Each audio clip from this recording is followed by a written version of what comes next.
Hello there, and welcome to Sleepy Science Vault. There is a place in the night sky where astronomers point their instruments toward the constellation Boötes, the herdsman, and find something that unsettles even seasoned scientists. Not a monster. Not a black hole. Not some violent cosmic event. Just emptiness. A vast, quiet stretch of space where galaxies should be, and largely aren't. Tonight, we're going to drift through that emptiness together. Slowly. Patiently. Letting each fact settle into the mind the way starlight settles onto a dark field, one photon at a time, unhurried, ancient, and calm. This is the Boötes Void, and this is its story. Astronomers sometimes call it the Great Nothing. It's a nickname that sounds almost playful, almost like something out of a children's book, but it points to something genuinely strange. When researchers first mapped this region of space, they expected to see what they saw everywhere else: galaxies, scattered like grains of sand, clusters of light stretching in every direction. Instead, they found a gap. A region where the universe seemed to simply thin out. Compared to the crowded, glittering neighborhoods of galaxies nearby, this patch of sky looks strangely hollow. Strangely quiet. As if someone had reached into the fabric of the cosmos and gently smoothed a section of it flat. It's worth pausing here, just for a moment, to really feel the scale of what we're describing. The Boötes Void isn't a small gap. It isn't a dim corner of one galaxy cluster. It is a vast region of space, so large that light itself takes hundreds of millions of years to cross it. Within a volume like that, our expectation, based on everything we know about how matter clumps together in the universe, is that there should be tens of thousands of galaxies. Instead, only a small fraction of that number has ever been found there. Whole galactic neighborhoods that simply never formed, or formed so sparsely that the region feels, by cosmic standards, abandoned. This is part of why the Boötes Void holds such a special place in astronomy. It isn't just large, it's one of the largest voids we've ever identified in the observable universe. When scientists want an example of just how big empty can get in the cosmos, this is often the first place they turn. And there's something deeper going on here too, something that reaches into how we understand the entire structure of the universe. For a long time, early astronomers imagined the cosmos as something fairly smooth, a bit like fog spread evenly across the sky, with galaxies scattered here and there in gentle, predictable patterns. But the Boötes Void, along with other large-scale surveys, helped shatter that idea completely. It became one of the clearest, most striking examples that galaxies are not spread evenly through space. Instead, on the grandest scales imaginable, the universe reveals a very different kind of architecture. Picture, if you can, a great cosmic web, threads and filaments of galaxies stretching across billions of light years, clustering together in long, delicate strands, almost like a spider's web spun from starlight and dark matter. Where these filaments cross, you get dense knots, enormous superclusters, glowing with hundreds of thousands of galaxies. But between those threads, there is space. Darkness. Regions where matter simply never gathered in the same way. The Boötes Void is one of the finest examples of that darkness. a cavity within the web, a quiet room in an otherwise bustling cosmic house. This is why researchers so often bring up the Boötes Void when they want to demonstrate how uneven, how clumped, how strangely structured the universe becomes once you look at it in 3 dimensions. It's easy to imagine space as flat, as something we observe only in 2 dimensions when we look up at the night sky. But when astronomers build 3-dimensional maps, plotting not just the position of galaxies, but their distance from us as well, structures like the Boötes Void suddenly leap into focus. Suddenly, the universe stops looking like a scattering of static and starts looking like something almost organic. Webbed, layered, alive with structure, in its own slow, patient, gravitational way. It's also worth noting, gently, that the Boötes Void isn't simply famous for its size. It's famous, specifically, for being one of the best-known voids ever discovered. Not merely one of the largest on a list somewhere, but one of the very few voids that has entered the wider public imagination, discussed in documentaries, referenced in books about cosmology, held up again and again as the textbook example of what a cosmic void really is. In some sense, when people picture emptiness in space, even without knowing its name, they may be picturing something very close to this region in Boötes. But here's where we should slow down and gently correct something that often gets misunderstood. The Boötes Void is not a hole in space. It's tempting to imagine it that way, a tear in the fabric of the universe, a rip where matter and light simply stop existing. But that's not what a void is. Space itself is still there, stretching outward in every direction, following all the same laws of physics as everywhere else. What's different is the density. This is what astronomers call an underdense region. Matter, particularly galaxies, is far less concentrated here than in the universe around it. Gravity, over billions of years, simply gathered less material into this particular volume of space. And this leads to perhaps the gentlest, most important correction of all: the Boötes Void is not truly, completely empty. It's easy to let the nickname Great Nothing run away with our imagination, to picture total blackness, a total absence of light or galaxies or motion. But that isn't accurate.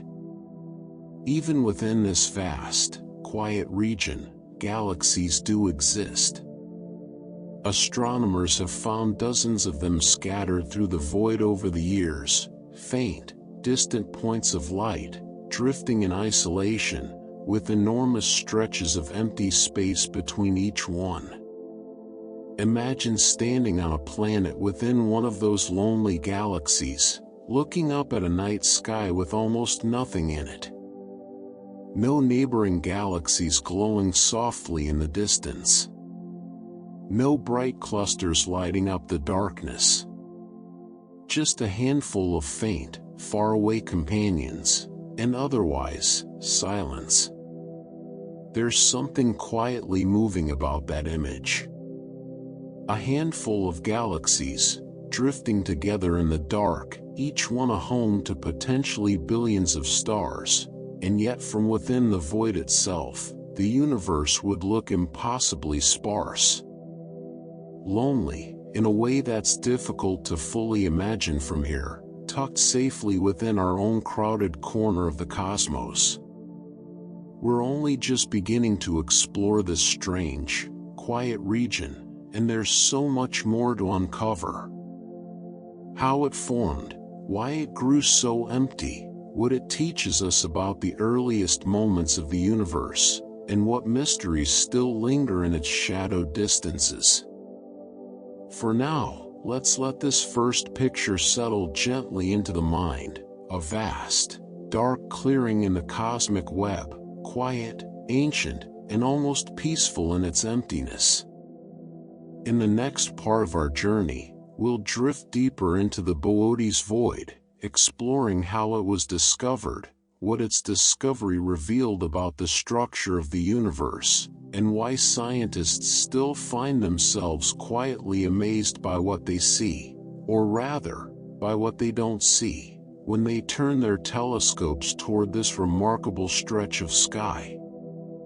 Let's return now to that quiet stretch of sky, and look a little closer at the numbers behind it, because the numbers themselves tell a story that's almost hard to believe. When researchers actually counted the galaxies within the Boötes Void, they found something remarkable. Roughly 60 galaxies. That's it. 60, scattered across a region of space where, based on the density of galaxies elsewhere in the universe, we would expect to find something closer to 2,000. Sit with that difference for a moment. Not a modest shortfall, not a slightly quieter neighborhood, but a region containing only about 3% of the galaxies we'd normally expect to see there. It's the kind of number that, when astronomers first calculated it, must have felt almost like a mistake. A miscount. Something to double-check, and recheck, and check again. But it wasn't a mistake. It was real.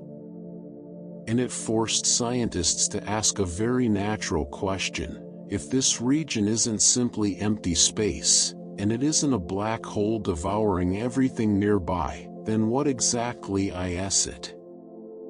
This is actually a common point of confusion, so it's worth addressing gently and clearly.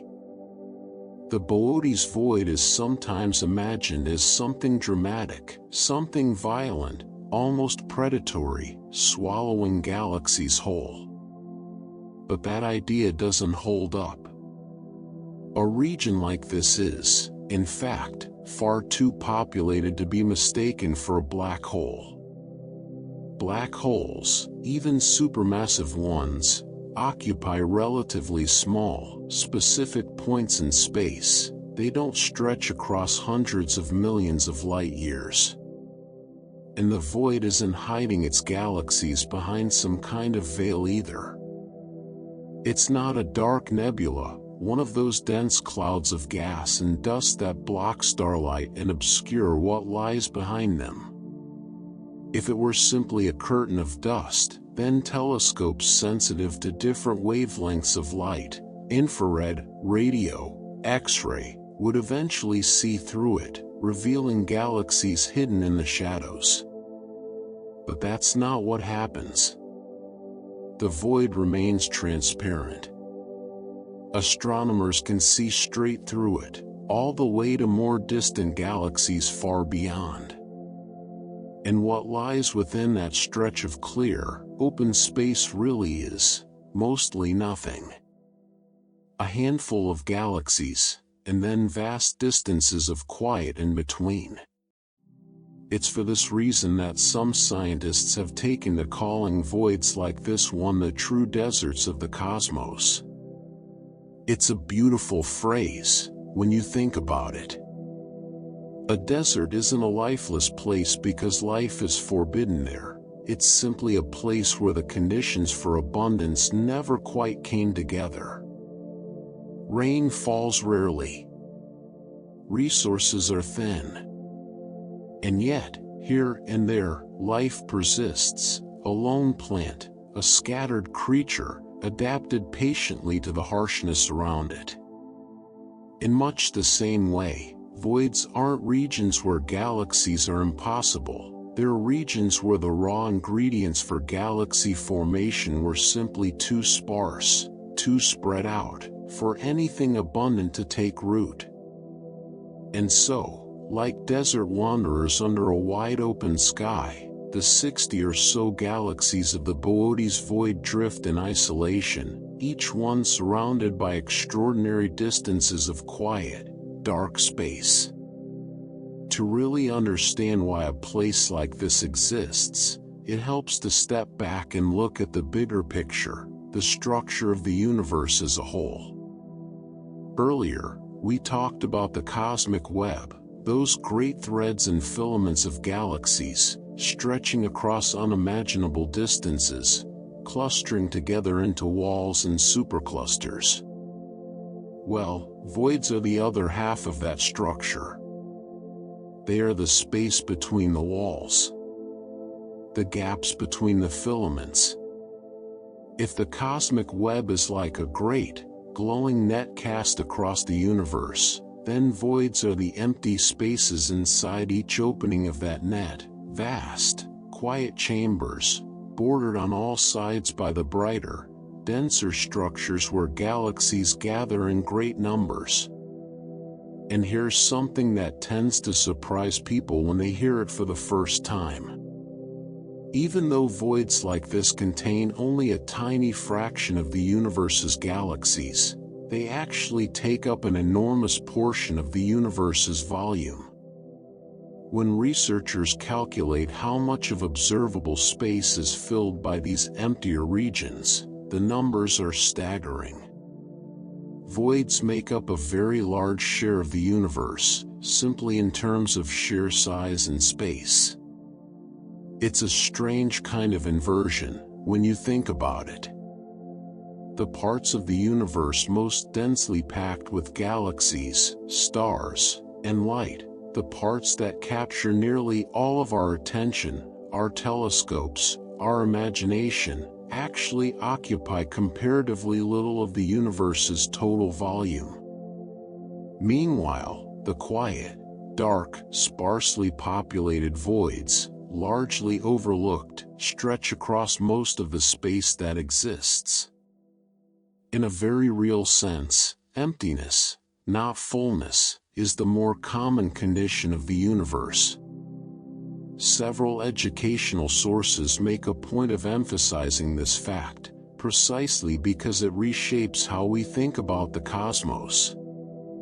We tend to picture the universe as a glittering, crowded place, filled edge to edge with galaxies and stars. And in the regions we can see most easily, that's true.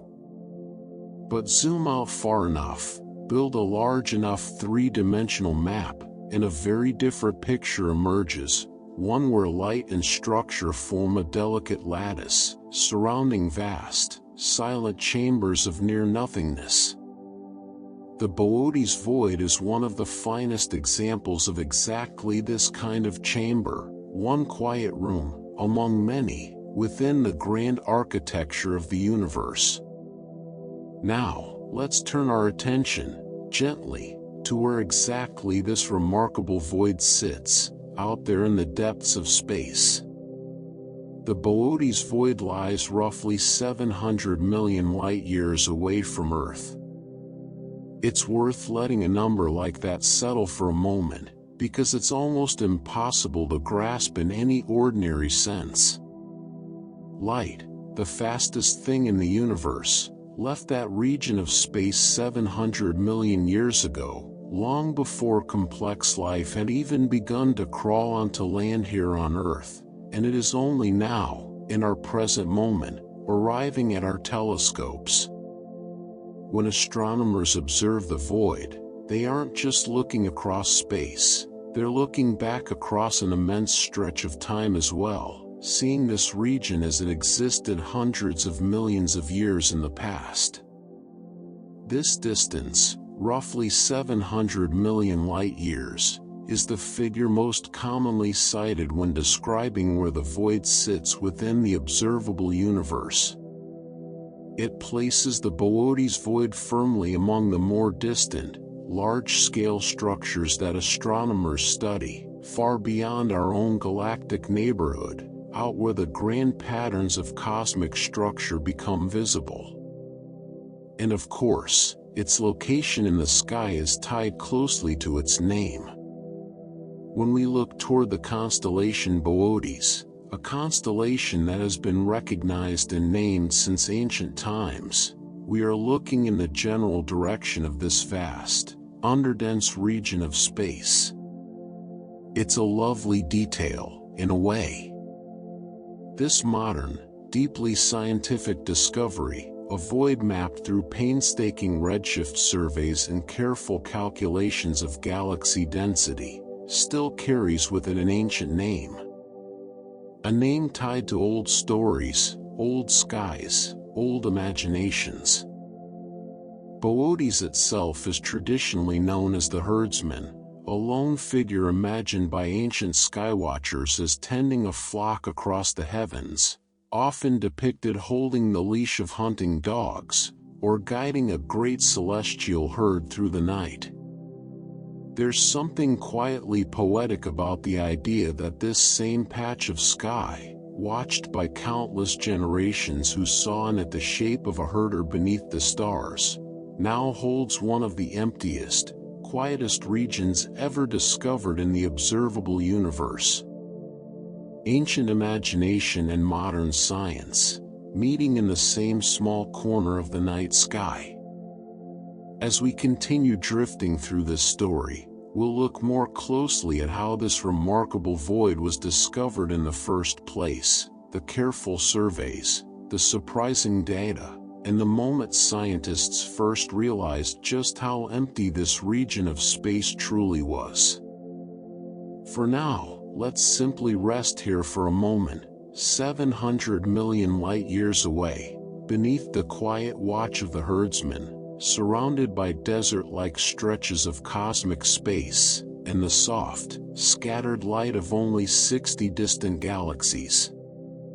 In our next segment, we'll journey into the discovery of the Boötes Void itself, how astronomers first noticed this strange gap in the cosmic web, and what that discovery meant for our understanding of the universe as a whole. Long before it carried the formal, almost clinical name it holds today, this region of space was known simply as the Great Nothing. It's a name that feels more like something whispered around a campfire than something printed in an astronomy journal, and in the earliest days of its study, that's exactly how it was used. Astronomers, faced with such a startling absence of galaxies, reached for language that captured the wonder of it as much as the science. The Great Nothing.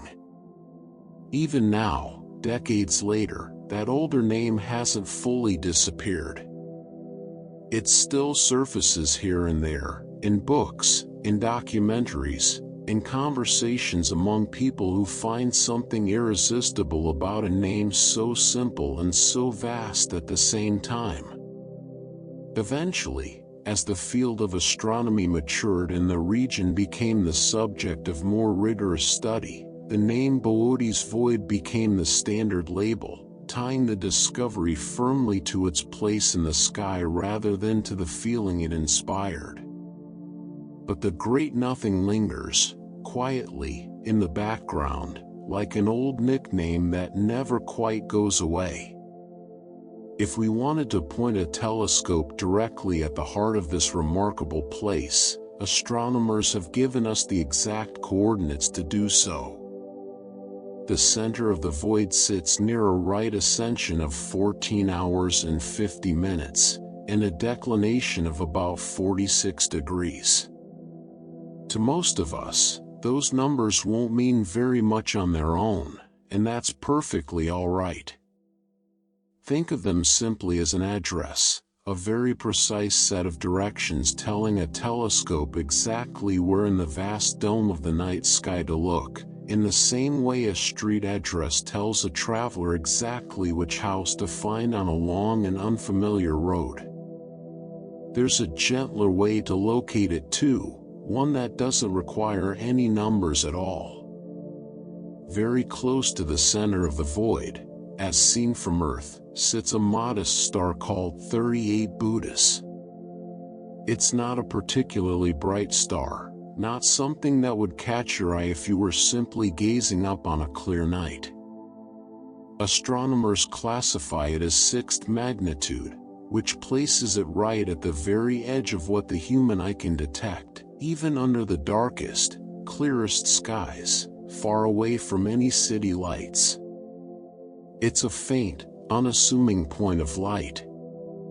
And yet, this quiet little star happens to sit almost precisely in front of one of the emptiest regions ever mapped in the observable universe. If you were to trace a line from Earth, past that faint star, and keep going, far, far beyond it, you would eventually pass through the heart of the Boötes Void itself. It's worth pausing on that idea for a moment. That star, 38 Boötes, belongs to our own galaxy. It's relatively close to us, cosmically speaking, just one of the countless stars scattered throughout the Milky Way. But the void it seems to mark lies unimaginably farther away, hundreds of millions of light years beyond it. In the flat, two-dimensional view of the night sky, the star and the void appear to sit in almost the same spot. But in 3 dimensions, in true cosmic depth, they are separated by a staggering, almost incomprehensible distance. When astronomers draw the Boötes Void onto sky maps, marking its outline the way you might mark a country's borders on an old paper map, it traces out a circle roughly 25 degrees wide. To really understand what that means, it helps to compare it to something familiar. The full moon, hanging in our night sky, appears to be about half a degree wide. Just half a degree.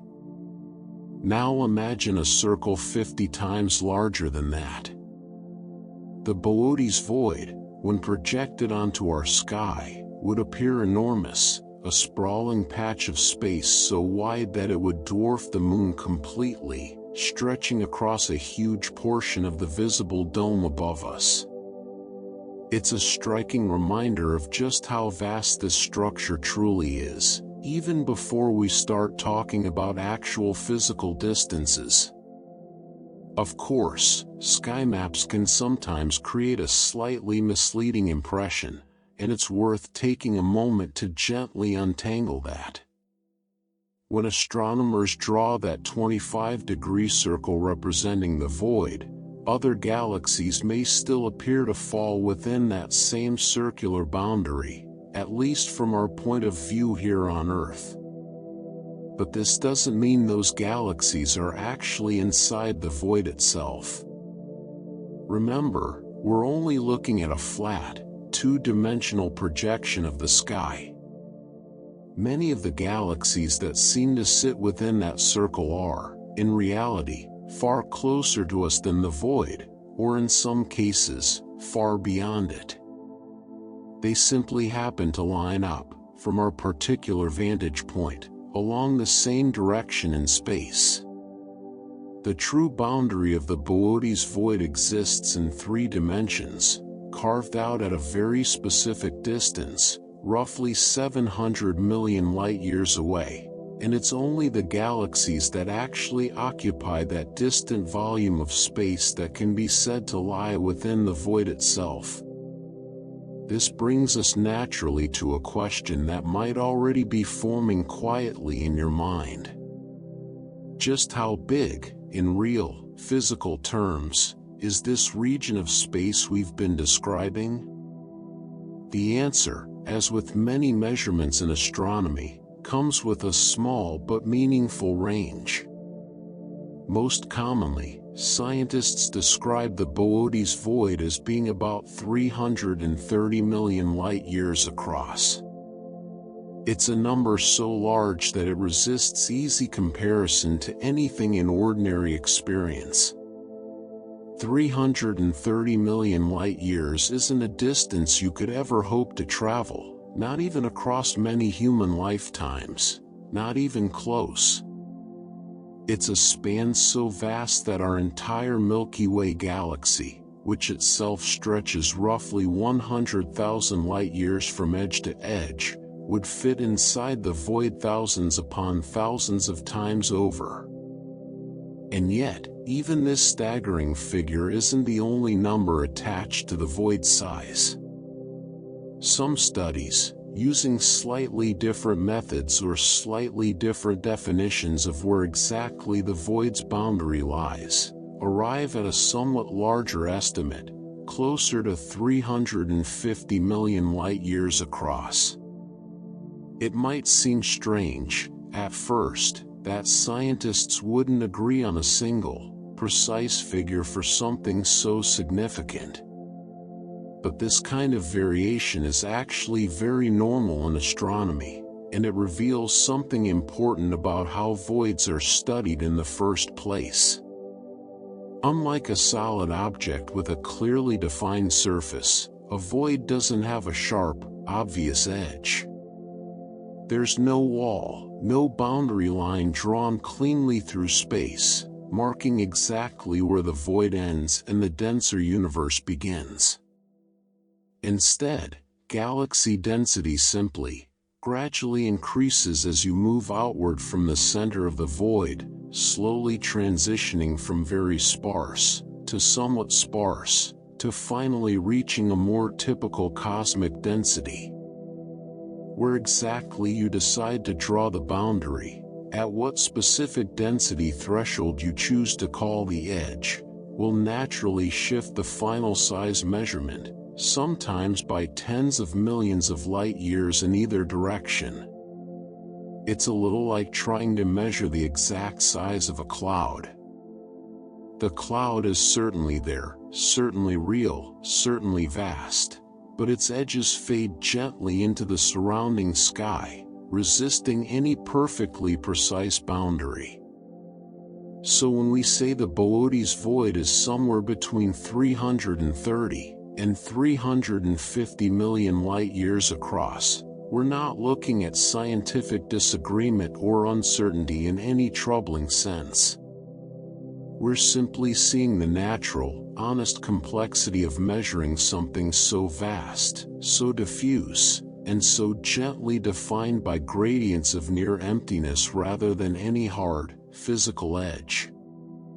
Either way, whichever figure we choose to hold on to, the scale remains almost beyond comprehension. A region of space, hundreds of millions of light-years wide, containing only a scattered handful of galaxies, drifting quietly within a great sea of darkness. In our next segment, we'll continue drifting deeper into the story of the Boötes Void, exploring its discovery in more detail, the astronomers who first uncovered it, and the surveys that slowly revealed just how strange, and how empty, this remarkable region of the universe truly is. We've already spent some time with the idea that the Boötes Void doesn't come with one single, tidy measurement attached to it, and it's worth lingering here a little longer, because this range of numbers tells us something genuinely interesting about how science works. Depending on which source you consult, the void is often described as spanning somewhere between 250 and 330 million light-years. That's a meaningful range, nearly 80 million light-years of difference between the low and high estimates. And it exists, quite simply, because different researchers, using different surveys, different instruments, and different definitions of where exactly a void's boundaries should be drawn, will naturally arrive at slightly different conclusions. This is worth sitting with for a moment, because it gently reshapes how we might think about scientific measurement in general. We often imagine science as a field of fixed, unchanging numbers, constants carved in stone, waiting to be discovered. But in reality, especially when studying something as vast and as diffusely bordered as a cosmic void, measurement is a much more delicate, much more human process. It depends on choices. It depends on thresholds. It depends on exactly how a researcher decides to define the moment where very empty gently becomes empty enough to count. And so, the size of the Boötes Void isn't pinned to one single, universal figure. Instead, it exists as a range, a soft, honest acknowledgement that even in astronomy, some measurements resist perfect precision. One especially useful figure comes from later, more detailed research into the void. According to this work, the Boötes Void has a radius of about 62 megaparsecs. Now, a megaparsec is a unit astronomers use specifically for measuring truly enormous cosmic distances, and 62 of them translates to a radius of nearly 200 million light-years. This particular figure holds a certain weight in the scientific literature, because it comes from what's often referred to as the later confirmation paper, a study that returned to the void with fresh data, fresh surveys, and more advanced techniques, and confirmed, once again, just how genuinely empty this region of space really is. There's something quietly reassuring about that word, confirmation. Science doesn't simply discover something once and move on. It circles back. It checks its own work, again and again, with better instruments and sharper methods, testing whether the original findings still hold true. And when astronomers return to the Boötes Void, years after its initial discovery, the void was still there, still remarkably empty, its enormous radius of nearly 200 million light-years standing as a quiet, patient confirmation of everything that had been suspected all along. To help us grasp just how significant a structure like this truly is, it helps to compare it to something even larger, the observable universe itself. Some sources estimate that the Boötes Void makes up about 2% of the observable universe by volume. 2% might sound small at first, almost negligible, but remember, we're comparing this single void to the entire observable universe, the complete, breathtaking totality of everything we can possibly see or detect from Earth, stretching in every direction as far as light itself has had time to travel since the beginning of the universe. For one single void, formed simply through a shortage of galaxies in one particular region of space, to account for a full 2% of that entire volume, is a truly staggering thought. There's a slightly different way of expressing a related idea too. Some sources describe the void as accounting for roughly 2% of the diameter of the observable universe, rather than its volume. It's a subtly different measurement, comparing linear distance rather than three-dimensional space, but it points toward the same underlying truth. Whether we're speaking of volume or of simple width, the Boötes Void occupies a meaningful, almost startling fraction of the largest, most complete structure we know of, the observable universe as a whole. Now, let's shift our attention gently toward the actual shape of this remarkable void, because emptiness, it turns out, still has a form. It would be easy to imagine a void as something formless, an irregular gap, a smudge of missing galaxies scattered unevenly across space, without any real structure or symmetry. But that's not quite how astronomers describe the Boötes Void. Instead, it's usually described as roughly spherical. Not a flat patch. Not a shapeless blob. But something closer to a great, three-dimensional sphere, hollowed out gently from the surrounding cosmic web. This distinction matters more than it might first appear. A flat patch of empty sky would simply be an illusion of perspective, a trick created by looking in one particular direction from Earth. But a genuinely spherical void is something else entirely. It's a real, three-dimensional structure, extending outward in every direction from its center, roughly equally, the way a great, invisible ball might sit quietly embedded within the vast lattice of the cosmic web. Researchers studying the void consistently return to this same description, roughly spherical, rather than some irregular, chaotic gap. It's a shape that emerges naturally from the physical processes that create voids in the first place, processes involving gravity, the gentle pull and drift of matter over billions upon billions of years. And so, rather than the Boötes Void being an accidental gap or a strange irregular hole, its rough sphericity suggests something more deliberate, more structured, a natural, physical outcome of how matter organizes itself, and how the absence of matter organizes itself too, on the very largest scales of the universe. Now, it's worth being gentle and precise here, because roughly spherical doesn't mean perfectly, geometrically round. Nature rarely deals in perfect shapes. Even though the void is often described this way, its interior isn't smooth or uniform. Remember those 60 or so galaxies scattered somewhere within its depths? They aren't evenly spaced, arranged with careful, mathematical precision throughout the void's volume. Instead, they drift unevenly, clustered in small, faint groupings here and there, leaving other portions of the void even emptier still.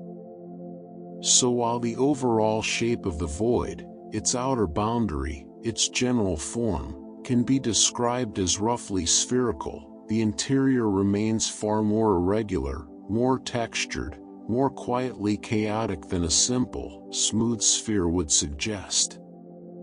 And this is why some researchers choose their words even more carefully, describing the Boötes Void not as a perfect sphere, but as a roughly spherical volume.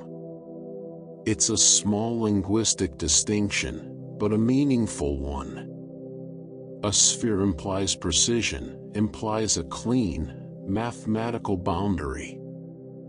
A roughly spherical volume, by contrast, allows for softness, for imperfection, for a boundary that fades gradually, rather than snapping sharply into place. It's a shape born not from geometry, but from billions of years of gravity, drift, and the slow, patient rearrangement of matter across unimaginable stretches of cosmic time. So if we try to picture the Boötes Void now, let's picture it correctly, not as a flat, dark smudge somewhere on a sky map, but as an enormous, three-dimensional sphere, nearly 200 million light-years in radius, drifting quietly within the greater structure of the universe. Its outer boundary rounded, gentle, gradually blending into the denser cosmic web beyond. Its interior, sparse and uneven, holding within it a small, scattered handful of distant galaxies, each one surrounded by extraordinary stretches of open, quiet space. A great, dark sphere, hollowed out of the universe itself, spherical, yet imperfect, vast, yet strangely delicate, floating silently within the endless architecture of the cosmos. In our next segment, we'll continue exploring the story of the Boötes Void, moving further into how such an enormous, spherical emptiness could ever come to form in the first place, and what that process reveals about the deep, ancient history of the universe itself. When later surveys returned to study the void with sharper instruments and more complete data, they confirmed something that had only been suspected before. The Boötes Void really is roughly spherical, not some irregular, accidental gaps scattered unevenly through space. And this confirmation matters. It's one thing to suspect a shape based on early, limited data. It's another thing entirely to return years later, with better tools, and find that same shape holding steady. The sphere wasn't a trick of early measurement. It was real. But within that great, quiet sphere, something even more curious was waiting to be found. Remember those 60 or so galaxies drifting somewhere inside the void? For a long time, it might have been easy to imagine them scattered randomly, the way a handful of dust might settle unevenly across an empty room. But that's not quite what astronomers discovered. Instead, when they carefully mapped the positions of these galaxies, a pattern began to emerge. They weren't scattered evenly, and they weren't scattered randomly either. They appeared to gather loosely along something resembling a tube, a long, narrow, cylindrical channel running through the middle of the void. It's a strange, almost delicate image to hold in the mind. Picture the void not simply as a hollow sphere, but as a sphere with a faint, subtle thread running through its core, a gentle channel where the handful of galaxies that do exist within the void seem to prefer gathering, rather than spreading out evenly across the void's full volume. Astronomers studying this pattern confirmed it again and again. The galaxies weren't randomly placed. They followed this loose, cylindrical arrangement, almost like a faint filament threading quietly through an otherwise empty chamber. This tube-like structure offers a small, quiet clue about how voids like this one connect to the larger cosmic web surrounding them. Remember, voids don't exist in isolation. They sit nestled between the great filaments and walls of galaxies that stretch across the universe.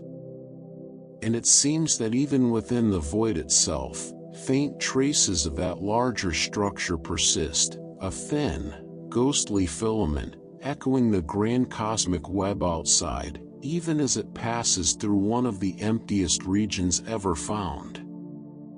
And within that narrow channel, the galaxies remain remarkably, almost dramatically spread apart. In some cases, the distance between individual galaxies inside the void reaches about 10 million light-years. To put that into perspective, 10 million light-years is roughly 100 times the width of our entire Milky Way galaxy. Imagine standing within one of these galaxies, looking outward toward your nearest galactic neighbor, and realizing that neighbor sits so far away, its light would take 10 million years just to reach you. In the denser regions of the universe, galaxies often huddle together in clusters, sometimes only a few 100,000 or a few million light-years apart. But here, within the void, that spacing stretches out dramatically, leaving each galaxy in a kind of profound, quiet isolation. This average spacing, roughly 10 million light-years between galaxies, has become one of the defining features used to describe just how sparse the Boötes Void truly is. It's not simply that there are fewer galaxies here. It's that the galaxies which do exist are separated by such extraordinary distances that the entire region feels less like a normal patch of the universe, and more like a vast, silent wilderness, with only the faintest, most occasional signs of galactic life scattered here and there. And yet, despite this extreme isolation, the void isn't entirely beyond our reach. Some sources note that a few dozen of these galaxies are actually bright enough to be observed using amateur-sized telescopes. It's a small, comforting detail, in a way.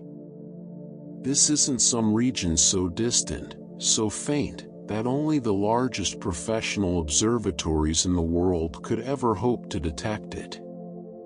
With the right conditions, a clear night, and a reasonably capable telescope, dedicated amateur astronomers can actually catch a glimpse of these same distant, isolated galaxies, drifting quietly within one of the emptiest known regions of the universe. Now, let's turn to the story of how this remarkable void was first discovered, because like so many great scientific discoveries, it didn't begin with someone searching for emptiness at all.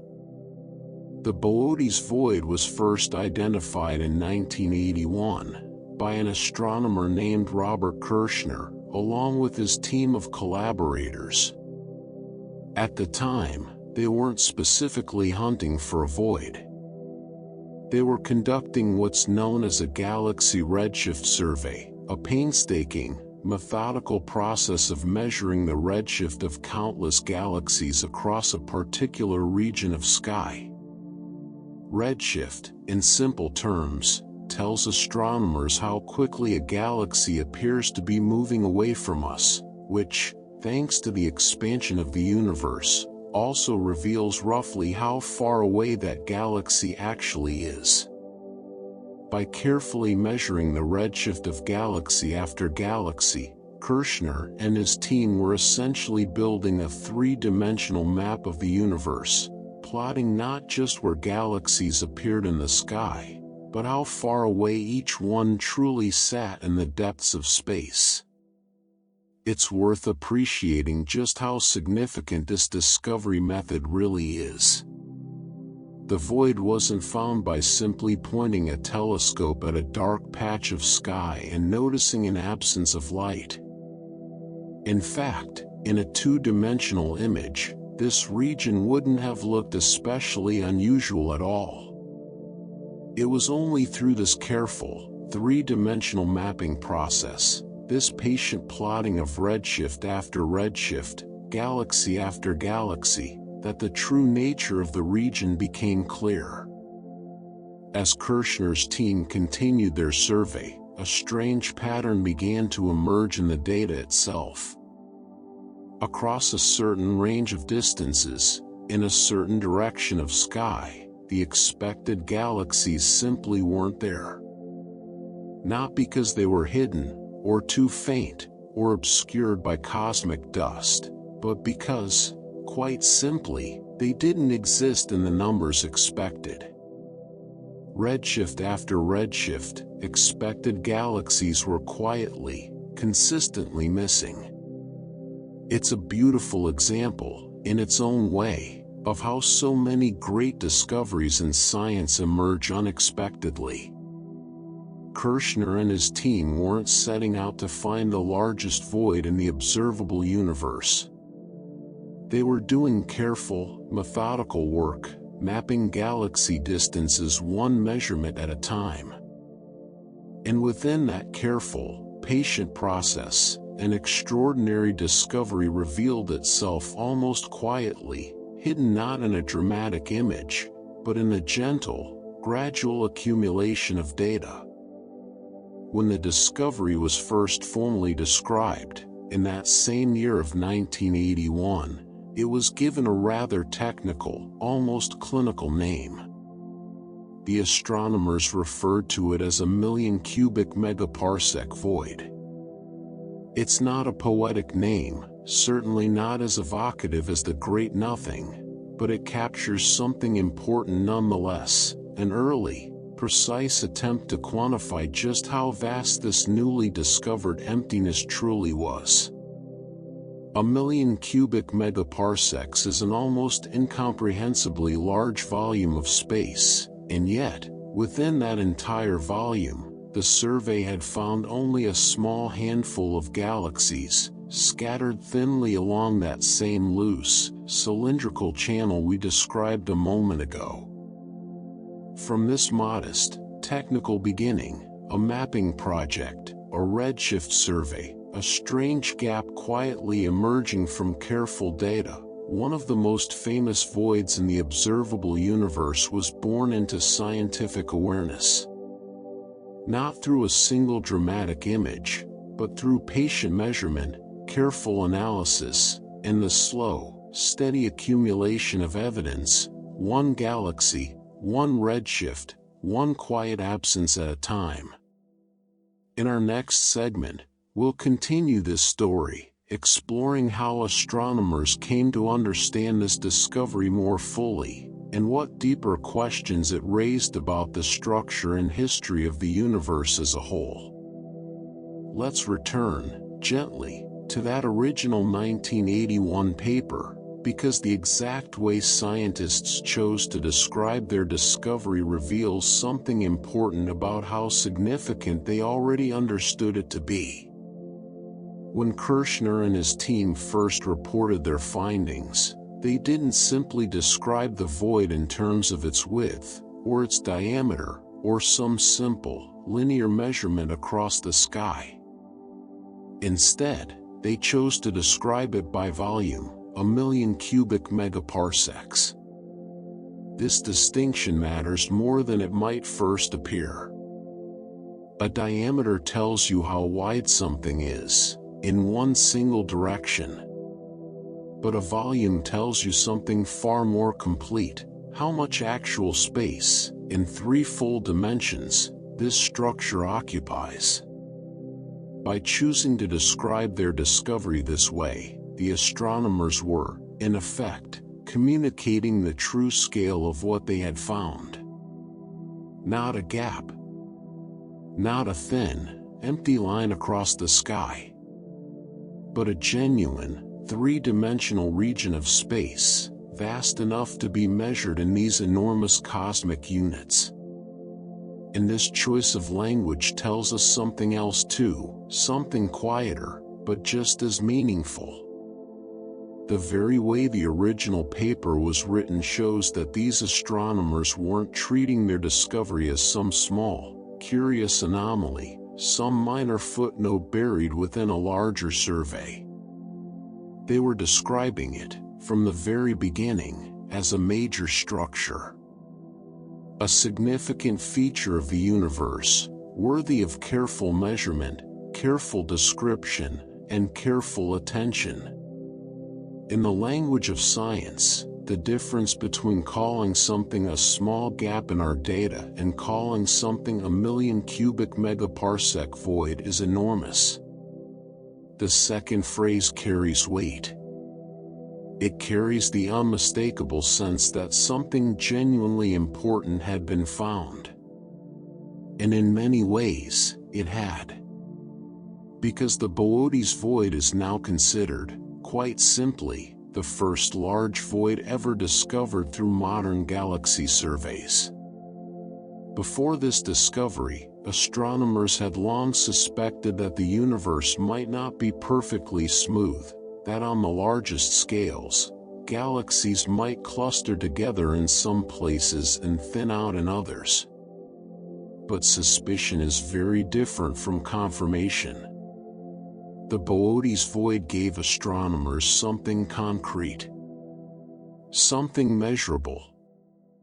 A real, mapped, 3-dimensional structure, confirming for the very first time that voids of this scale genuinely existed within the observable universe.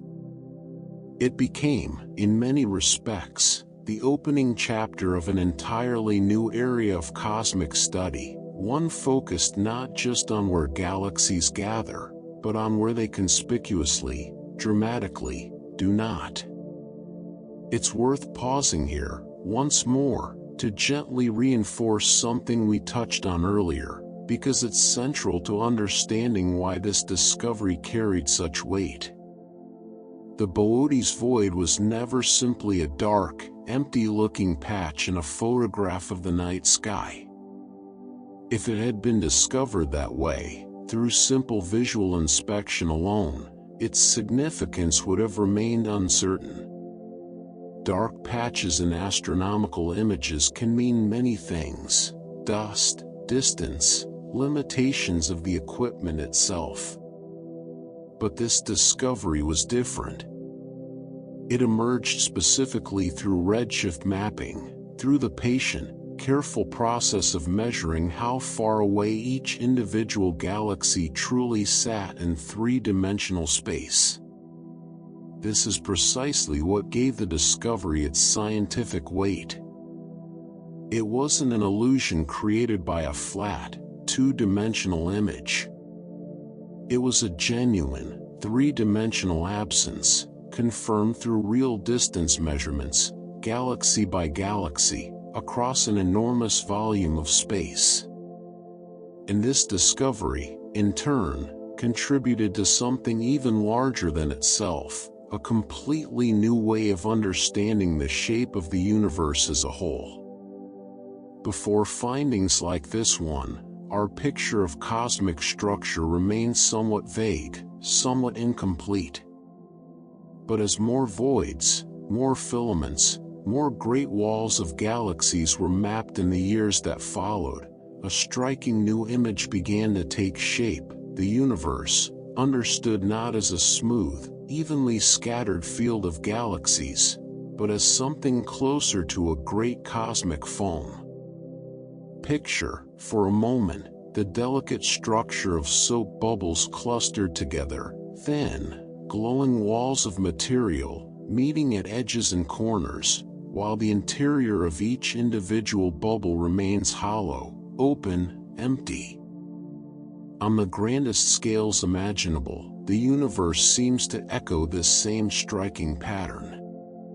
Galaxies gather along thin, glowing filaments and walls, while enormous, roughly spherical voids, regions like the one we've been exploring together, sit hollow at the center of each cosmic bubble. The Boötes Void became one of the very first, and most important, real-world examples of exactly this kind of bubble, quiet evidence that the universe's grand structure truly does resemble something like a vast, cosmic foam. But of course, no discovery of this magnitude could simply rest on a single survey alone. Extraordinary claims, as the saying goes, require extraordinary evidence. And so, in the years following the initial discovery, astronomers returned to this same patch of sky to test their findings more rigorously. This follow-up effort became a genuine confirmation, not simply a repetition of the original hint.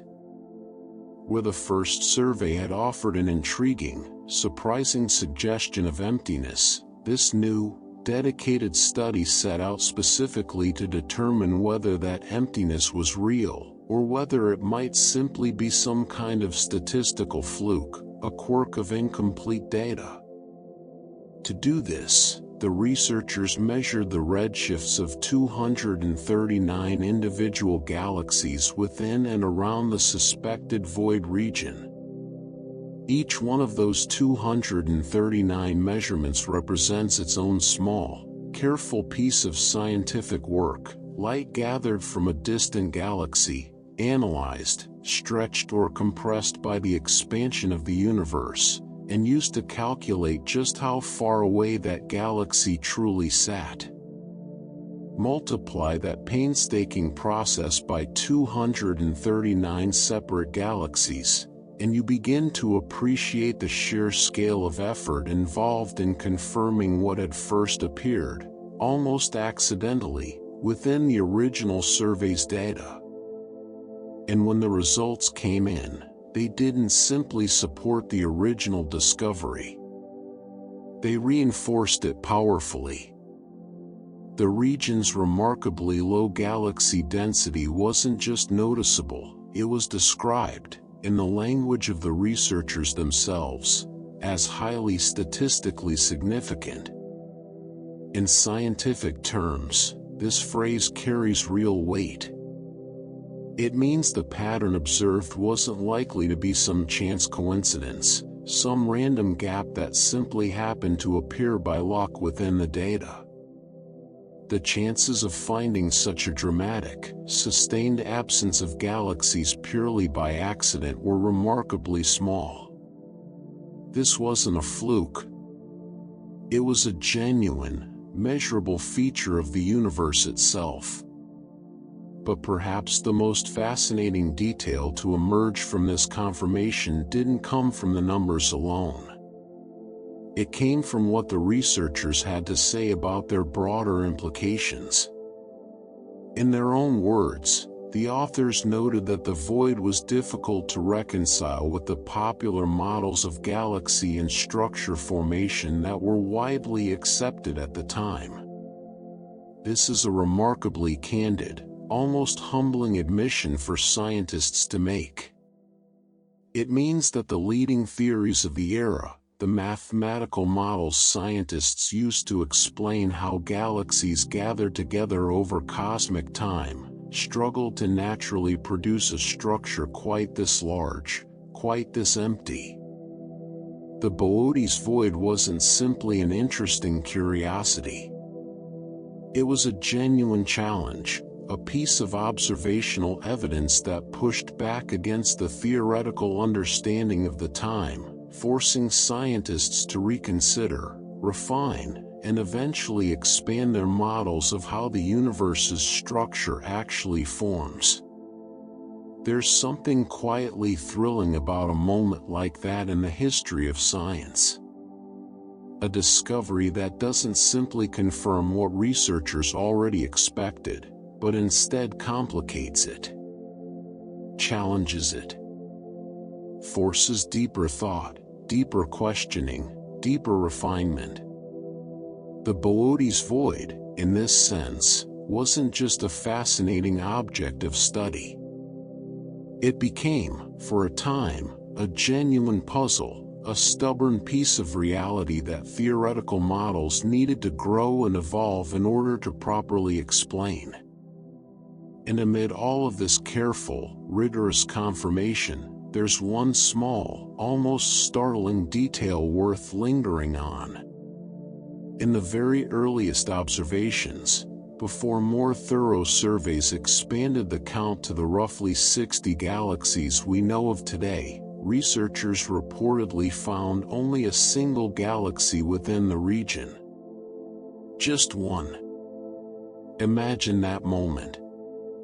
An astronomer, carefully scanning this enormous volume of space, expecting to find galaxy after galaxy, and finding, instead, only one faint, solitary point of light, drifting alone across a stretch of space so vast it would later be measured in hundreds of millions of light years. It's a striking image, one lone galaxy, sitting in almost complete isolation, within a volume of space so large it would eventually come to be known as one of the great voids of the observable universe. Later, more sensitive surveys would go on to find more galaxies scattered quietly throughout the region, eventually revealing that loose, cylindrical arrangement we spoke of earlier. But it's worth holding on to that earlier image for a moment, that one single galaxy, discovered first, alone in the dark. In many ways, it captures the essence of the Boötes Void more perfectly than almost any other detail we've explored so far. Not empty, in the truest sense of the word, but close enough to it that even a single galaxy, drifting there in the silence, felt, for a little while, like the only light in an entire hidden corner of the universe. In our next segment, we'll continue this journey, exploring more of what scientists have come to understand about how a structure this vast, this empty, first came to form, and what it continues to reveal about the deep, quiet history written into the architecture of the cosmos itself. Let's return, once more, to that lone spiral galaxy, the single point of light found drifting within the void during those earliest observations. It's worth noting, specifically, what kind of galaxy it was. Not some strange, unfamiliar shape, unlike anything found elsewhere in the universe, but a spiral galaxy, the same graceful, pinwheeling form that our own Milky Way takes, with great winding arms of stars curling gently outward from a bright, dense center. There's something quietly comforting in that detail. Whatever else might set the Boötes Void apart from the rest of the universe, the galaxies within it, at least in their basic form, remain recognizable. Familiar. A single spiral galaxy, alone in an ocean of empty space, shaped by the same physical laws that shaped our own galactic home. As we already know, that lone galaxy wouldn't remain alone for long, at least not in the data. As surveys grew more thorough, more sensitive, more far-reaching, the total count slowly climbed upward, eventually settling at around 60 galaxies scattered throughout the void's vast volume. And yet, even with that expanded number, it's important to hold on to the true scale of what we're describing.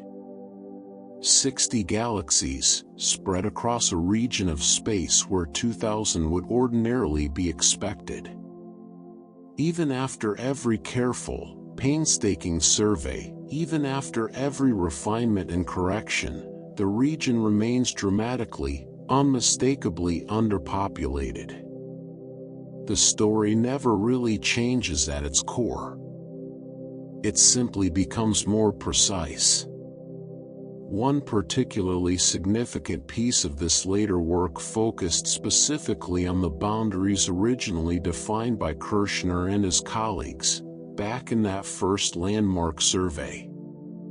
Within those original, carefully drawn boundaries, researchers eventually identified 53 galaxies.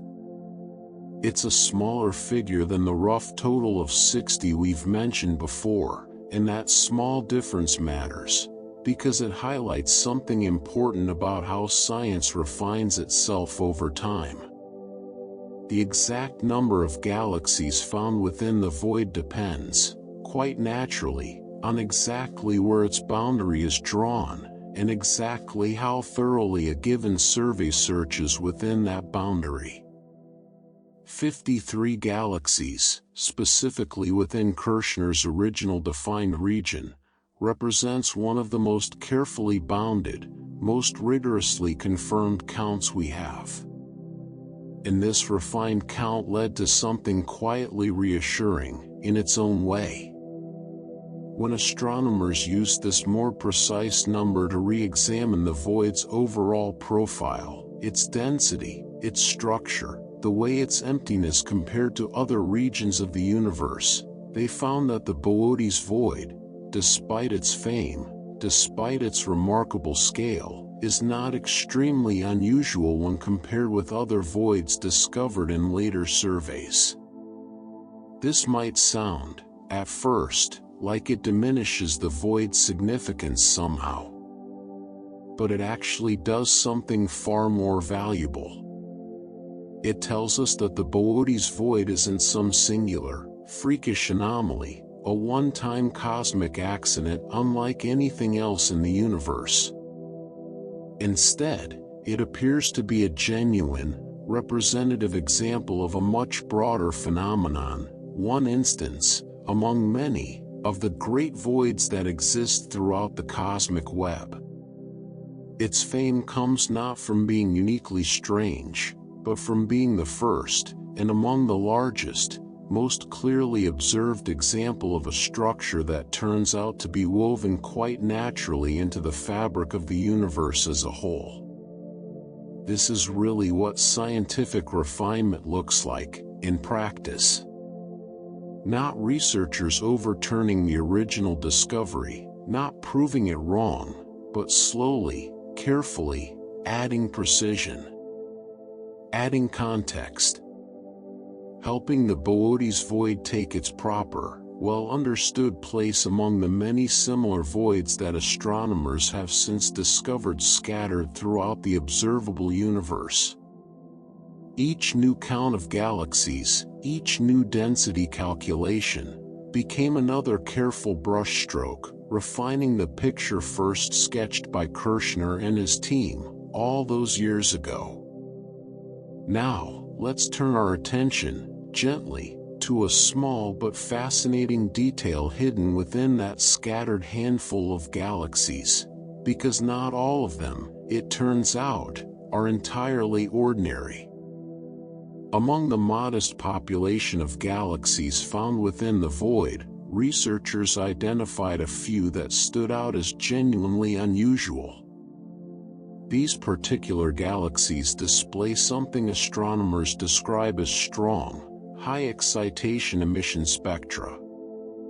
It's a technical phrase, but the underlying idea is fairly intuitive, once unpacked gently.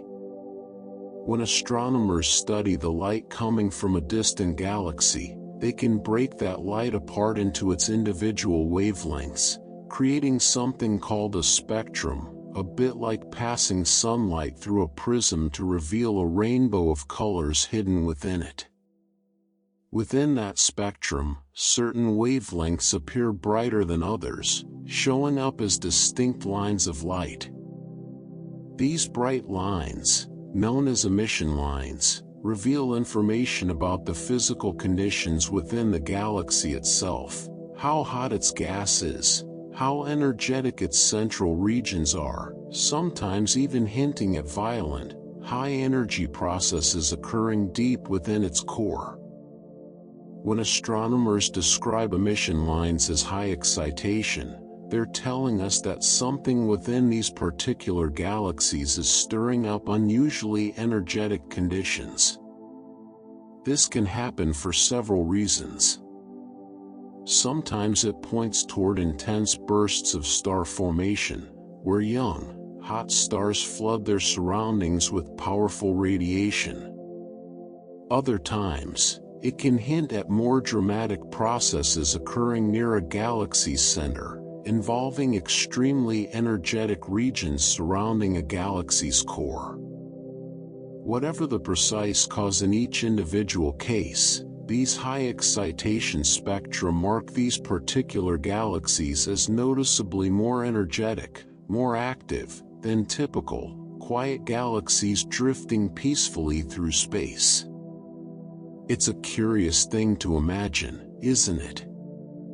Within this vast, quiet, remarkably empty region of the universe, a place so often described in terms of stillness, of silence, of profound emptiness, a small handful of galaxies burn unusually bright, unusually energetic, almost defiantly active against the hushed backdrop surrounding them. Little pockets of intense activity, scattered here and there within an otherwise profoundly quiet cosmic wilderness. But it's important, too, to keep this detail in proper perspective. As fascinating as these unusual, high-excitation galaxies are, researchers are careful to note that there simply aren't enough of them to meaningfully change the overall picture of the void.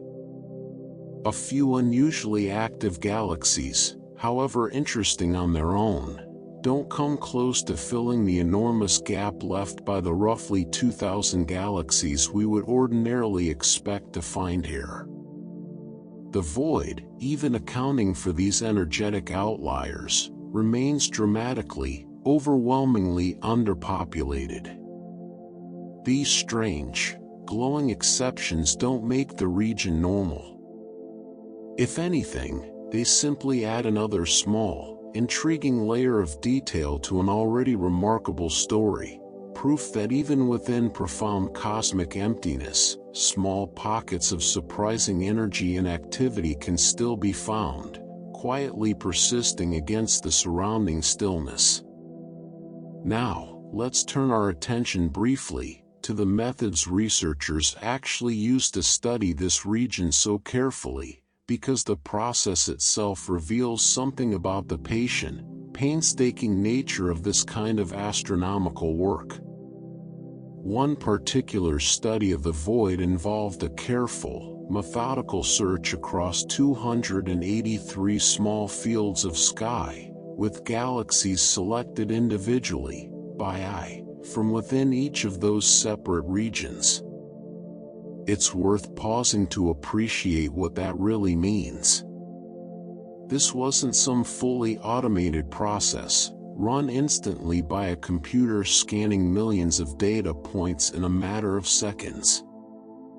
This involved researchers, sitting patiently, examining survey images field by field, region by region, carefully identifying and selecting each individual galaxy candidate by hand.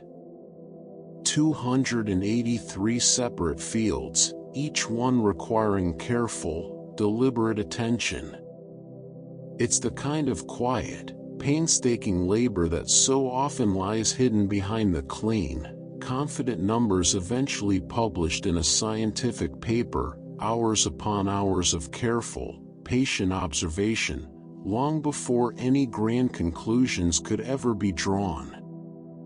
And through this careful process, researchers were able to pin down another important detail about the void, the exact recession velocity marking its center. This center, they found, sits at a recession velocity of about 15,500 kilometers per second. Recession velocity, in simple terms, describes how quickly a particular region of space appears to be moving away from us, due to the ongoing expansion of the universe itself. The faster something appears to be receding, generally speaking, the farther away it lies. This particular figure, 15,500 kilometers per second, gives astronomers a precise way of pinpointing the void center, not simply in terms of direction across the sky, but in terms of true cosmic depth as well. And beyond simply marking its center, early studies also worked to describe the void's overall size using this same kind of measurement. According to these early studies, the void's overall scale, expressed in these same redshift terms, spans roughly 7,500 kilometers per second. This is simply another way of expressing the void's enormous physical size, using the language of cosmic velocity and redshift, rather than direct measurements of light years or megaparsecs. It's a reminder that astronomers often have multiple different tools, multiple different units, multiple different techniques, all available to describe the very same underlying reality, this vast, quiet stretch of nearly empty space, hollowed out gently within the grand structure of the universe. Every one of these careful measurements, the recession velocities, the redshift-derived sizes, the painstaking field-by-field galaxy selections, work together, patiently, methodically, to build an increasingly clear, increasingly confident picture of the Boötes Void.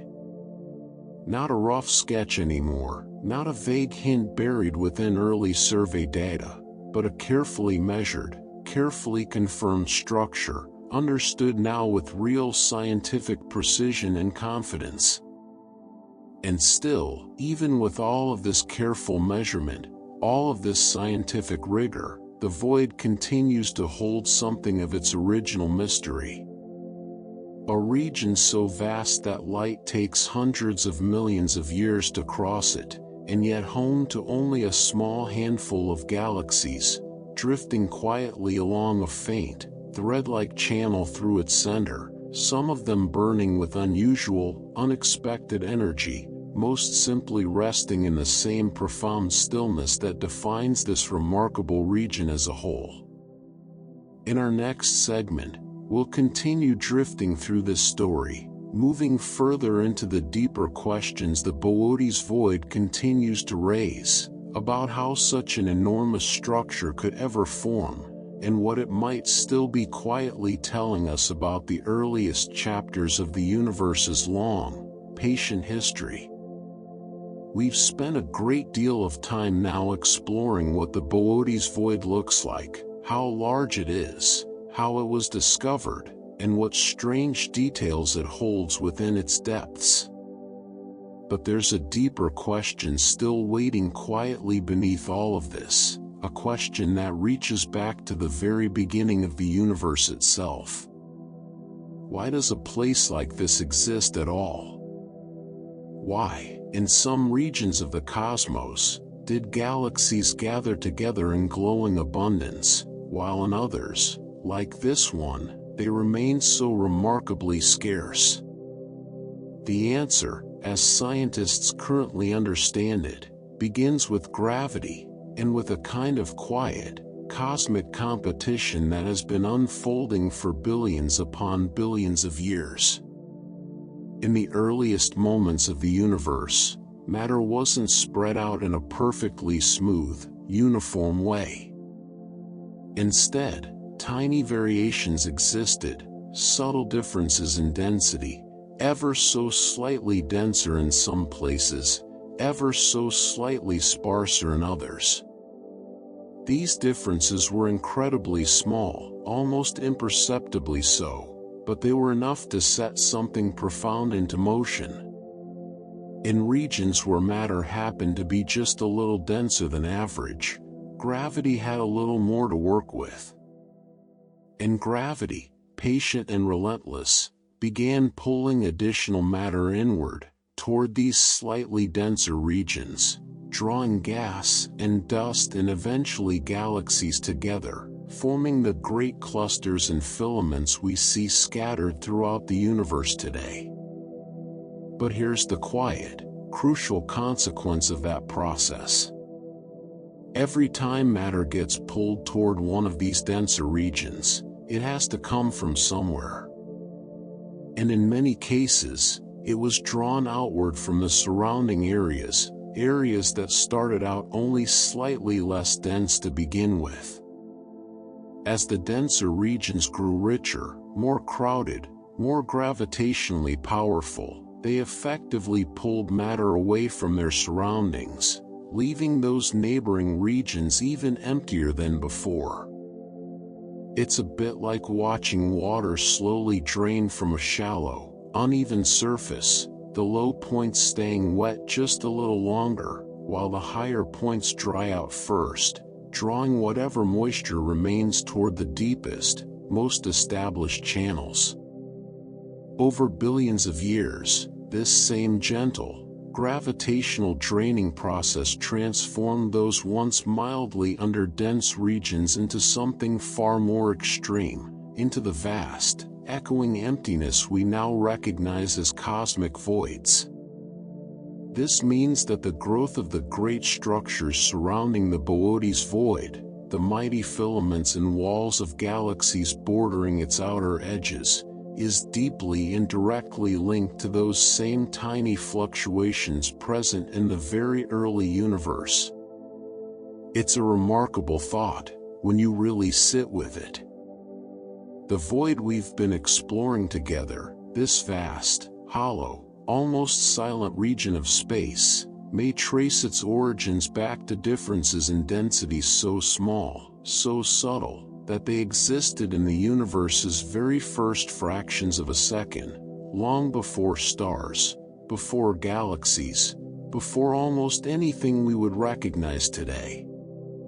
Because of this deep connection to the universe's earliest moments, some researchers have described the Boötes Void using a particularly beautiful phrase. They call it an echo of the Big Bang's early fluctuations. An echo. It's a lovely way to think about it, isn't it?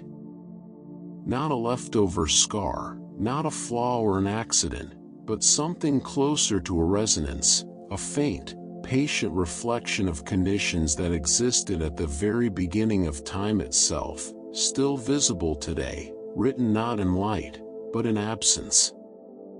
In the quiet spaces where galaxies simply never had enough gravitational encouragement to gather. When we look toward the Boötes Void, In a very real sense, we are looking at a kind of fossil, not of stars or galaxies, but of the universe's earliest, most delicate structure, preserved patiently across billions of years. Alongside this broad picture of gravitational competition, scientists have also proposed a more specific idea about exactly how a void this large might have come to form. One particularly compelling hypothesis suggests that the Boötes Void may not have started out as a single, unified region at all. Instead, it may have begun as several smaller voids, each one forming independently within its own small pocket of underdensity, gradually growing larger over time as the universe itself continued expanding, and gravity continued its slow work of hollowing these regions outward. According to this idea, as these smaller voids continued to grow, expanding gently outward in every direction, they eventually reached a point where their outer edges began to touch. And when voids meet like this, they don't simply bounce apart, or remain cleanly separated. Instead, they merge.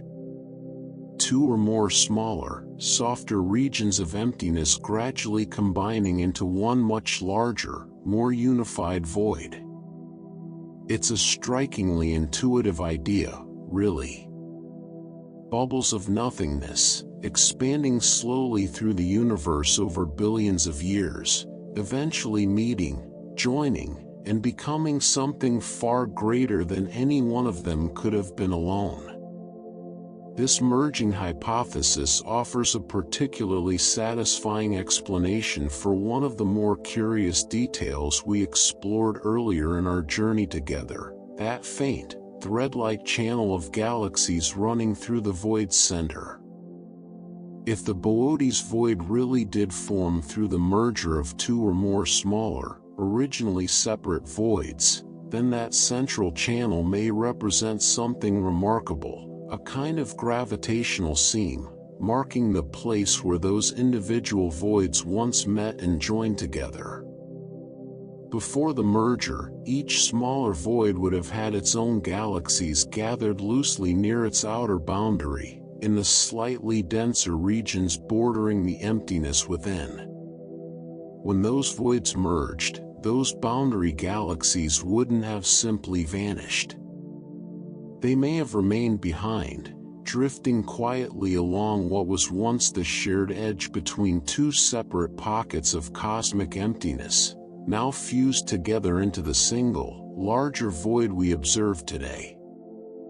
In this light, the void's sparse population of scattered galaxies takes on a new, quietly poetic significance.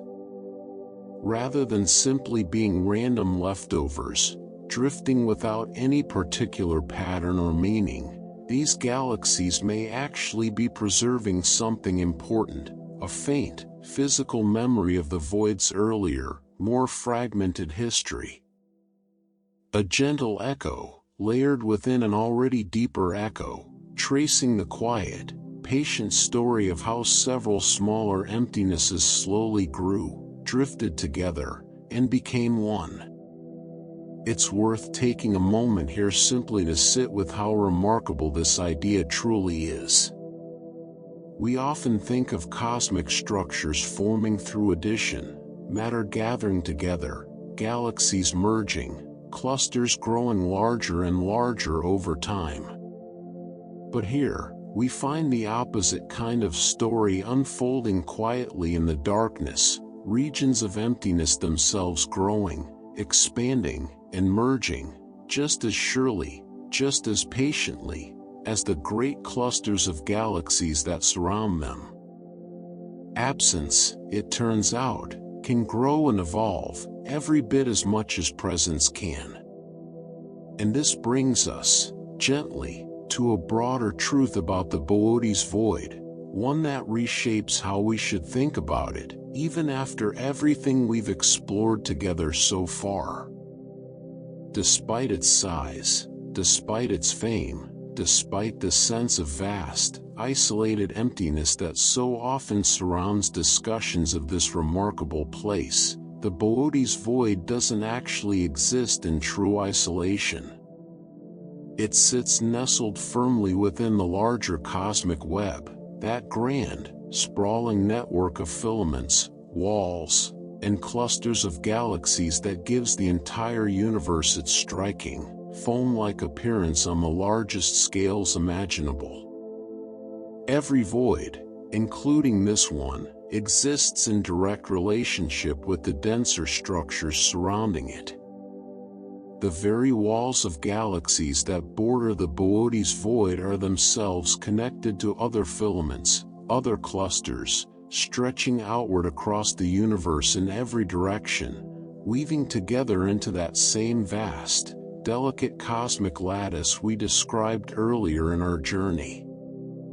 This means the Boötes Void isn't simply an isolated cosmic oddity, some strange, singular anomaly floating alone and unconnected within an otherwise ordinary universe.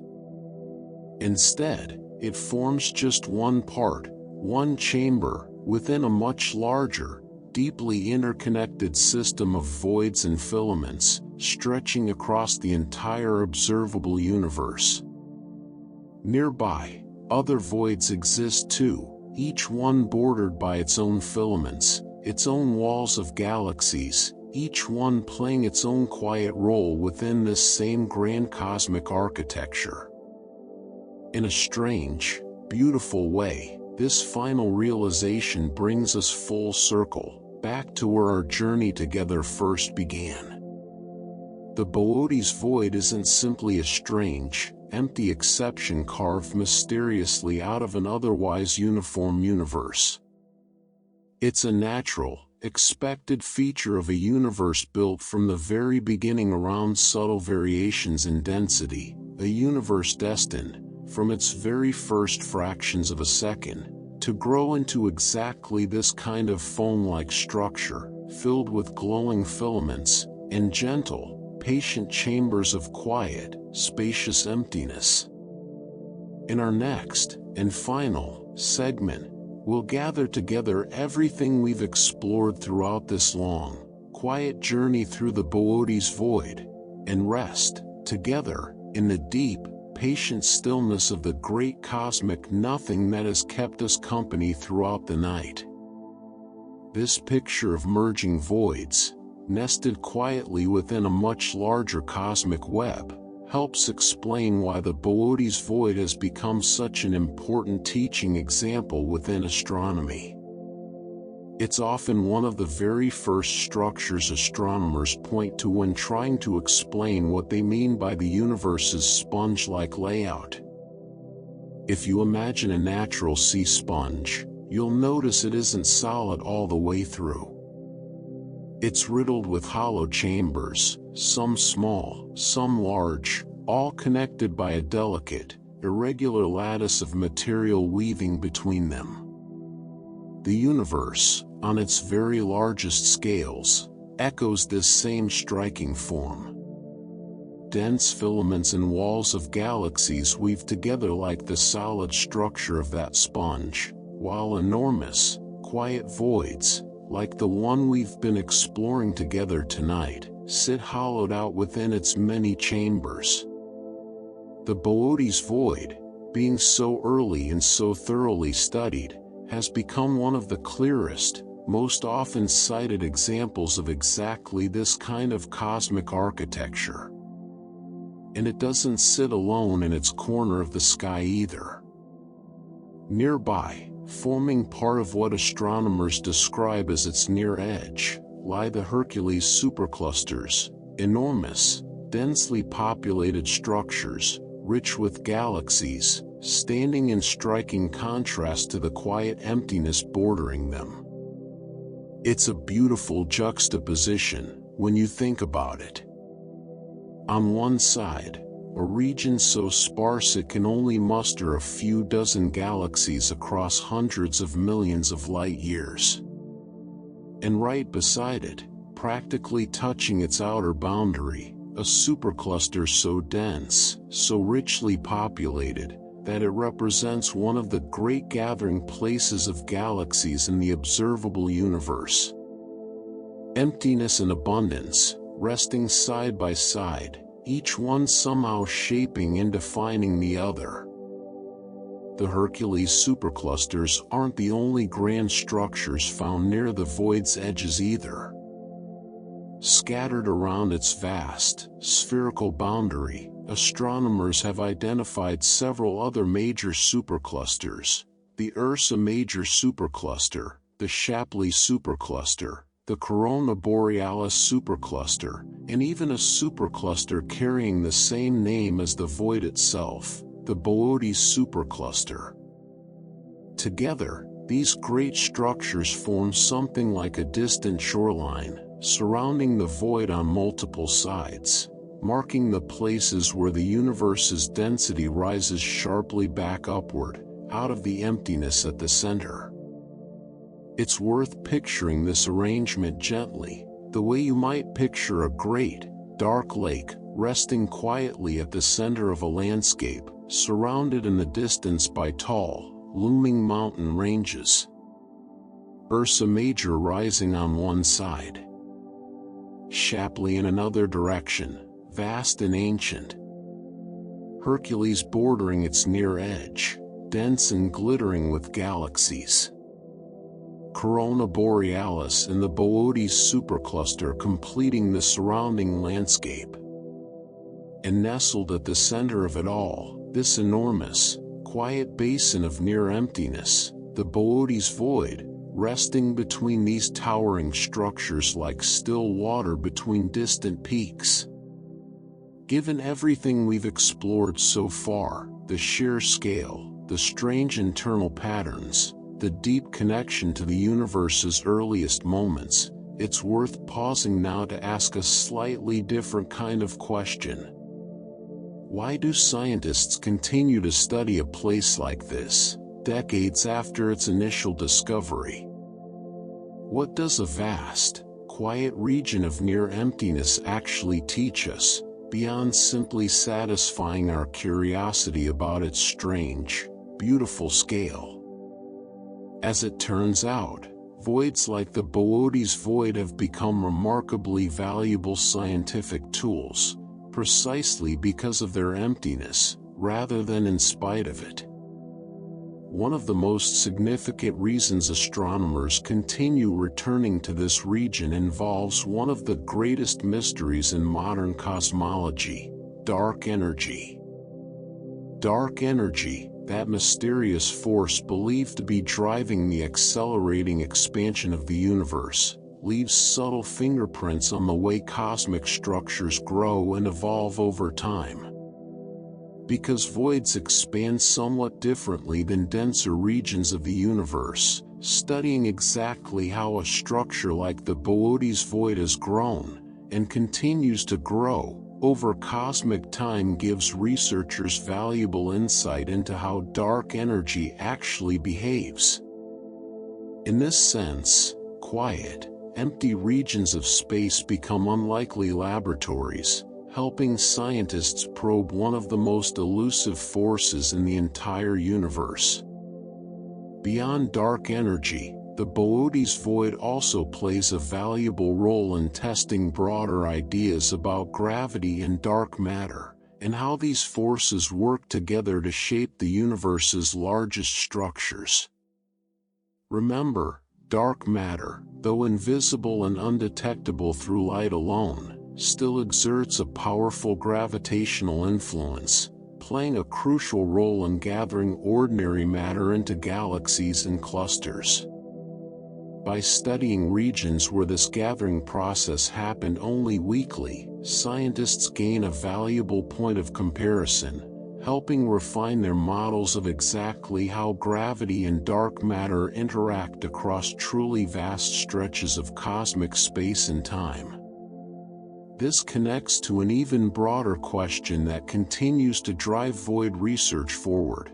How do these vast, underdense regions actually evolve, as the universe itself continues its relentless, ongoing expansion? It's not enough simply to study a void as it appears today, frozen in this one particular moment. Scientists want to understand its entire life story, how it began, how it grew, how it will likely continue changing in the billions of years still to come. In this sense, the Boötes Void becomes something like a long-term case study, a single, well-documented example that helps researchers understand the broader life cycle of cosmic voids throughout the universe. And this leads to perhaps one of the most profound reasons scientists continue returning to places like this. Voids don't just tell us about the present structure of the universe. They offer a rare, valuable window into the universe's earliest conditions as well. Remember that beautiful idea we explored earlier, the notion of the void as an echo of the Big Bang's early fluctuations.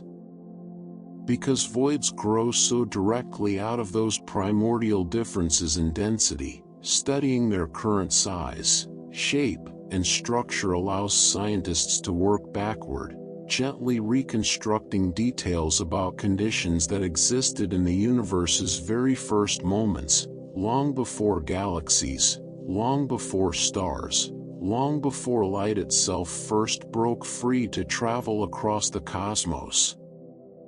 There's also a more surprising, more delicate use for regions like this one, involving some of the most elusive particles known to physics, neutrinos.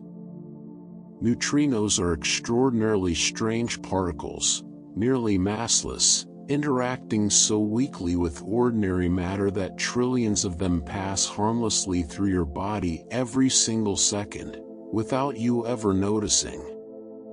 Because voids contain so little matter, so little gas and dust and galactic material to interfere with their passage, they become remarkably clean environments for studying how these ghostly particles travel and behave. Neutrinos can pass through a region like the Boötes Void almost completely unaffected, offering scientists a rare, uncluttered laboratory, free from the noise and interference that denser regions of the universe would otherwise introduce. Given all of these valuable applications, it's little wonder that the Boötes Void has taken on a special role within the broader field of astronomy. It has become something of a benchmark object, a well-known, thoroughly studied reference point that astronomers return to again and again, whenever discussions turn toward the nature of cosmic voids in general. When researchers want a clear, well-documented example to illustrate a particular idea about void structure, void formation, or void evolution, the Boötes Void often becomes their natural starting point, precisely because it has been studied so extensively, for so many decades. And this benchmark role extends even further, into the technical, comparative work of modern astronomy. As new galaxy surveys continue mapping the universe at ever greater distances, at ever earlier points in cosmic history, researchers need reliable reference points to help calibrate and compare their findings across these very different surveys. The careful study of the Boötes Void has helped establish exactly this kind of reference point, allowing scientists to meaningfully compare galaxy underdensities found in one survey against similar underdense regions discovered in an entirely different survey, conducted using different instruments, at a different point in cosmic history. In this quiet, technical way, the Boötes Void continues to serve astronomy long after its initial discovery, functioning almost like a steady, familiar landmark, helping researchers navigate and calibrate their understanding of cosmic emptiness across the entire observable universe.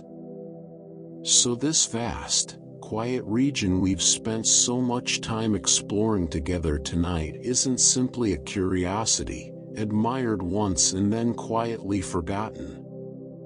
It continues to work, patiently and quietly, within the ongoing efforts of modern astronomy, helping illuminate dark energy, refine our understanding of dark matter and gravity, offer clean laboratories for elusive particles, and serve, again and again, as a steady, familiar benchmark for understanding cosmic voids throughout the universe.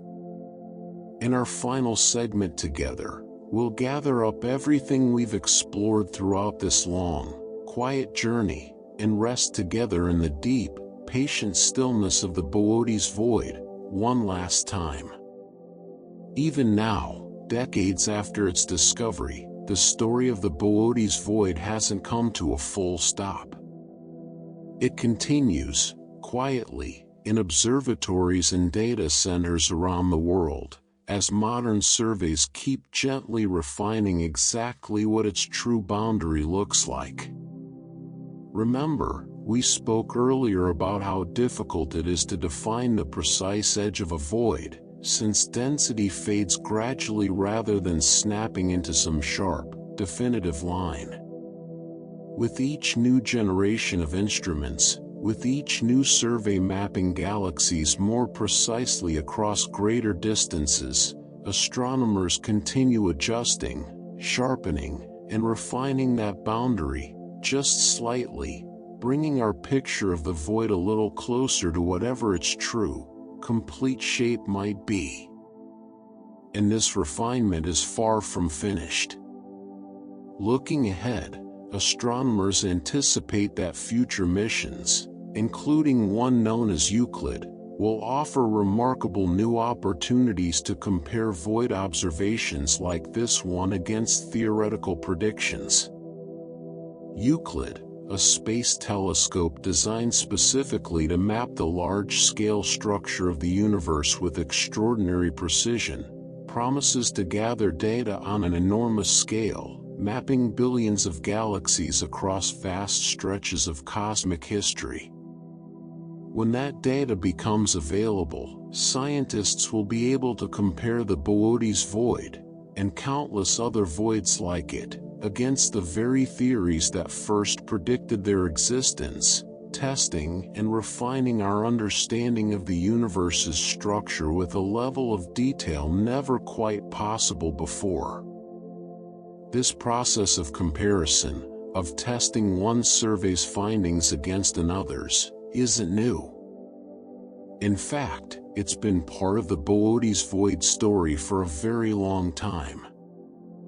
Its structure has been carefully examined alongside results from the Las Campanas redshift survey, a major mapping effort that gathered redshift measurements for tens of thousands of galaxies across a broad stretch of sky.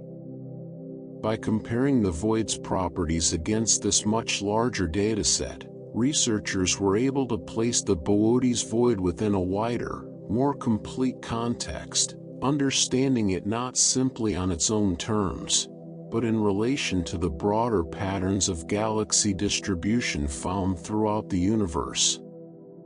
Similarly, its characteristics were compared against what became known as the slice surveys, ambitious mapping projects that sliced through vast sections of the universe, revealing the underlying cosmic web in remarkable detail. Interestingly, these particular surveys tended to find typical voids somewhat smaller than the Boötes Void itself. This comparison offers a gentle, valuable piece of context. It tells us that while ordinary voids certainly exist throughout the universe, the Boötes Void, at least according to these particular surveys, still stood out somewhat, larger and more extensive than many of its more typical cosmic neighbors. And yet, even with this apparent distinction, some researchers, examining the fuller body of evidence gathered up to that point, concluded that no void larger than the Boötes Void had yet been clearly detected. It's a striking thought to sit with, gently, for a moment. Even decades after its initial discovery, Even after countless subsequent surveys scanning ever greater portions of the observable universe, this particular region, first stumbled upon almost by accident back in 1981, remained, for a long stretch of time, among the very largest such structures ever confirmed. But as more precise counts, more careful density profiles, and more thorough comparisons accumulated over the years, a subtler, more nuanced picture began to settle into place. The refined understanding that emerged suggested something quietly important. What truly made the Boötes Void famous wasn't necessarily some entirely unique physical nature, some singular quality setting it apart from every other void in the universe. Instead, its fame rests more on the simple, historical fact of its early discovery, combined with its genuinely impressive scale. It was found first. It was found large. And because of that combination, it became, quite naturally, the void that captured the imagination of both scientists and the public alike, even as later research revealed that similarly striking voids exist scattered throughout the wider cosmos. There's something rather graceful in that realization, if we sit with it gently. The Boötes Void's importance was never diminished by learning that other voids of similar character exist elsewhere in the universe. If anything, this understanding deepens its significance. It transforms the void from a singular, isolated oddity into a genuine representative, an ambassador, in a sense, standing in for an entire class of vast, quiet structures that help define the architecture of the cosmos as a whole. And this brings us, gently, toward the conclusion of everything we've explored together tonight. Despite its almost unimaginable scale, despite the strangeness of a region hundreds of millions of light-years wide, containing only a scattered handful of galaxies, the Boötes Void does not, in any way, break our fundamental understanding of the universe. It doesn't appear anywhere as some anomaly demanding a total rewrite of cosmology. It remains strange, certainly. Remarkable, without question. But not impossible. Not a violation of the physical laws and models scientists have carefully built and tested over generations. It fits, comfortably if surprisingly, within our current theoretical understanding of how the universe grows and evolves. More specifically, the void's existence sits comfortably within what's known as the standard cosmological model, often referred to by its technical name, the Lambda-CDM model. This framework, built around the combined influence of dark energy and cold dark matter, has become the leading, most thoroughly tested description we have of how the universe's large-scale structure forms and evolves over billions of years. And within this framework, structures like the Boötes Void aren't contradictions. They're expected, natural, if striking, consequences of exactly the same physical processes responsible for the great filaments and clusters of galaxies that fill so much of the rest of the universe. And it's worth remembering, one final time, exactly how this remarkable emptiness was actually identified. Not through some dramatic photograph, not by simply staring into a dark, empty-looking patch of night sky and noticing an absence of light. The Boötes Void's emptiness was measured statistically, painstakingly, through careful galaxy surveys, through redshift after redshift, distance after distance, patiently gathered and analyzed over years of dedicated scientific work. It is a discovery built not on a single striking image, but on the quiet, cumulative weight of careful measurement. And so, as our long journey together finally draws toward its close, we find ourselves left with a rather beautiful realization. Far from being simply an empty region, far from being merely a strange, quiet gap in an otherwise crowded universe, the Boötes Void has become something far more meaningful. It has become one of astronomy's most important windows into the large-scale structure, the deep history, and the ongoing evolution of the universe itself. A single, vast, softly rounded chamber of near stillness, holding within its depths a story stretching back to the very earliest fractions of a second after the Big Bang, a story still being read, still being refined, still quietly unfolding, even now, within the patient work of scientists around the world. Tonight, we followed that story from its first accidental discovery in 1981, through careful confirmations and refined density profiles, through unusual glowing galaxies and faint, thread-like channels running through its center, all the way to its place today as a benchmark, a touchstone, a steady reference point within our broader understanding of the cosmos.